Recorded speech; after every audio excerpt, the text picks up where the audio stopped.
Doctor साहब, ये आशंका केवल आपको ही नहीं है, ये सवाल दिल्ली की जनता भी पूछ रही है कि जिस आदमी को मुख्यमंत्री रहते सर्वोच्च अदालत ने यह कहते हुए जमानत दी थी कि आप दफ्तर नहीं जा सकते, आप किसी फाइल पर सिग्नेचर नहीं कर सकते, आप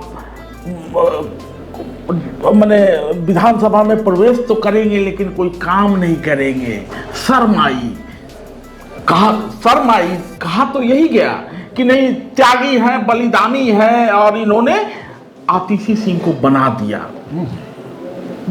वो आदमी दिल्ली की जनता के पास जा रहा है और कह रहा है कि मेरी हाथ पर लिख दो, मेरे ललाट पर लिख दो कि मेरा मुख्यमंत्री ईमानदार है।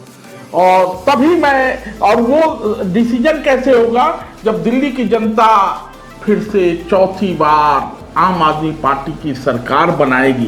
लेकिन बड़ा सवाल तो ये वही है कि दिल्ली की जनता ने केजरीवाल को नई दिल्ली विधानसभा सीट से यदि जिता भी दिया, दिल्ली की जनता ने आम आदमी पार्टी की सरकार बनवा भी दी, तो ये कौन तय करेगा कि केजरीवाल ईमानदार है या जेल जाएगा? नहीं, ये तो सुप्रीम कोर्ट ने डिसाइड कर दिया। सुप्रीम कोर्ट ने जिस ढंग से बेल देते वक्त ये कहा कि आप ऑफिस नहीं जा सकते, आप फाइलें साइन नहीं कर सकते, तो इसका मतलब सुप्रीम कोर्ट ने उनके गले में फंदा लगा दिया। अब वो तो सीएम बन ही नहीं सकते दिल्ली के जब तक ये इस केस से फ्री या बरी नहीं होंगे। ये ध्यान दीजिए, और केस चलेगा भी सालों साल शराब घोटाले का। इसलिए तो मैं कहता हूँ कि ये इस फिराक में है, क्योंकि प्रपंची जो होता है, या जो एक होता है ना कि जो छलियारा और शैतानी जो माइंड होता है, शैतानी जो दिमाग, वो क्या कहते हैं, हरकतें करने से बाज नहीं आता।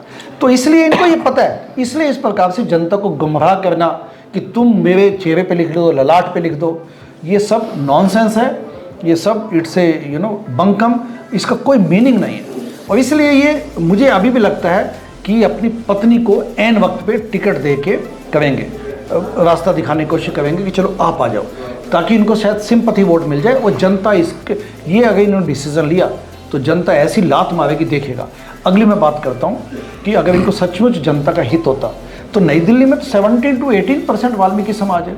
उनके लिए क्या किया आपने? कल अंबेडकर सम्मान योजना के तहत बोल दिया। अब चुनावों से थोड़े दिन पहले ही बात है, आप 10 साल क्या करते हुए? आप तो एंटी दलित सीएम है। आप जब खुद जेल में गए तो आपने आतिशी के बदले किसी दलित सीएम को क्यों नहीं बनाया? अब इस वक्त रोना रो रहे हैं। दलित मुख्यमंत्री बनाने से किसने मना किया था? पंजाब में आपने 2017 में ये अनाउंस किया था कि डिप्टी सीएम दलित होंगे। पहली बात तो डिप्टी सीएम दलित क्यों होंगे, सीएम क्यों नहीं हो सकते?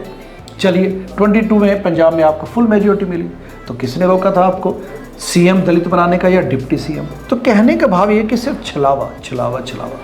जो शेड्यूल्ड कास्ट सब प्लान के तहत दिल्ली में 18% बजट वाल्मीकि या दलित समाज पे खर्च होना चाहिए, तो उसका क्या हिसाब किताब है? अगर वो समाज पे खर्च किया जाता दलित समाज पे, तो दलित समाज दिल्ली का इतना विकसित हो चुका था कि उनके बच्चे फॉरेन कंट्रीज में जाके स्कॉलरशिप के माध्यम से पढ़ के वापस आने लग जाते हैं अभी तक 10 सालों में। नई दिल्ली के वासियों, मतदान करने का अधिकार आपको है, आप मतदान करेंगे, लेकिन डॉक्टर मुनीश राय ज़्यादा ही आपको समझा सकता है कि वो जो सब प्लान का बजट, जो दलित हितैषी बजट, जो संविधान की बात है, जो संविधान में प्रावधान दिया गया है कि दलितों के कल्याण के लिए बजट का इतना हिस्सा आवंटित किया जाता है, वो बाकी प्रत्याशी चर्चा भी नहीं करेंगे। खैर, आप कुछ कह रहे थे?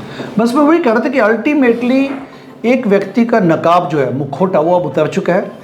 ये सचमुच ये बड़ी इंटरेस्टिंग, मैं आपको इन्फॉर्मेशन देना चाहता हूँ, सूचना, कि जब हम ऐसे इलाकों में जाते हैं जहाँ पे लोग सोचते हैं कि ये तो आम आदमी पार्टी का वोट बैंक है, वहाँ भी लोग गालियाँ देते हैं। और मैं ऐसे जस्ट न्यूट्रल पर्सन बता रहा हूँ आपको, क्योंकि मैं इस आंदोलन का हिस्सा था, अन्न आंदोलन का। हम जब पीक पे थे सत्ता में, तब मैं भी मलाई खा सकता था, लेकिन हम सिद्धांतों की वजह से पीछे हटे। हमने ये कहा कि सिद्धांत, आप अपने सिद्धांतों से भटकोगे तो हम आपका विरोध करेंगे। सिद्धांतों के आधार पे हम पीछे हटे। इनफैक्ट हमने विरोध किया उनका। हमने कहा हिसाब नहीं तो चंदा नहीं। सिद्धांतों पे वापस आओ, इस किस्म के हमने नारेबाजी की वहाँ पे। और हमारे क्योंकि पेट भरे हुए थे, इसलिए हम पीक पर भी सत्ता में होते हुए हमने वहाँ पे बगावत की उनके खिलाफ। इसलिए मैं कहना चाहता हूँ कि जिस प्रकार से पिछले 10 सालों में अरविंद केजरीवाल ने दिल्ली का जो बुरा हाल किया in terms of governance and in terms of even ideological, तो ये अक्षम्य है। जनता यहाँ पे माफ़ नहीं करेगी और बड़ा अच्छा मौका है 14 साल के वनवास से एक संकल्प को बाहर निकालने का।